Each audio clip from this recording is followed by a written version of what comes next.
दोस्तों, राजस्थान की मिट्टी से सिर्फ रजवाड़े और महल ही नहीं, बल्कि अनोखी कहानियां भी निकली है।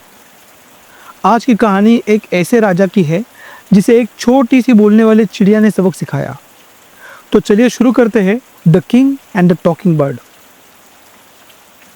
बहुत समय पहले राजस्थान के एक शहर में एक समृद्ध राजा रहता था।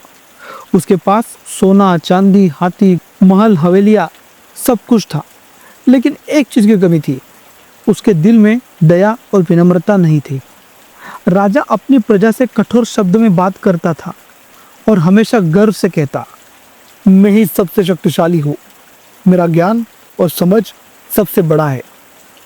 एक दिन एक शिकारी राजा को एक अजब तोहफा देता है, एक छोटी सी सुंदर चिड़िया जो इंसान की तरह बोल सकती थी। राजा खुश हो गया और बोला, अब मेरी सभा में एक बोलने वाली चिड़िया होगी जो मुझे और समृद्ध बनाएगी। जब चिड़िया से राजा ने बात की तो उसने प्यार से कहा, राजन, याद रखिए, इंसान की असली ताकत उसकी दया और प्रेम में होती है, ना कि धन, दौलत या शक्ति में। राजा हंस पड़ा, छोटी सी चिड़िया मुझे सीख देगी? तुम्हें क्या पता राज कैसे चलाया जाता है। दिन बीत गए। राजा चिड़िया को केवल अपने मेहमानों के सामने दिखाता, जैसे कि खिलौना हो।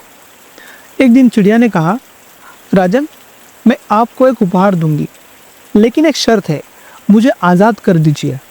फिर मैं आपको एक ऐसा ज्ञान दूंगी जो आपके जीवन भर काम आएगा।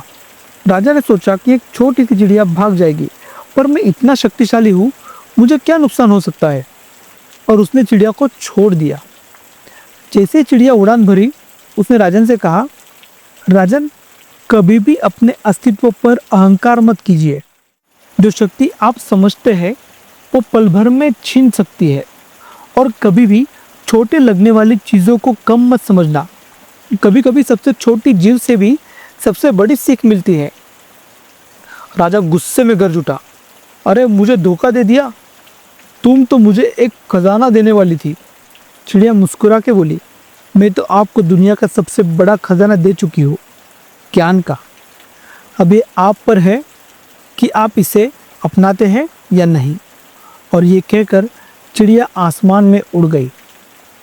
उस दिन के बाद राजा कुछ बदल सा गया। उसने अपने अहंकार को थोड़ा कम किया और प्रजा के साथ दयालुता दिखाना शुरू की।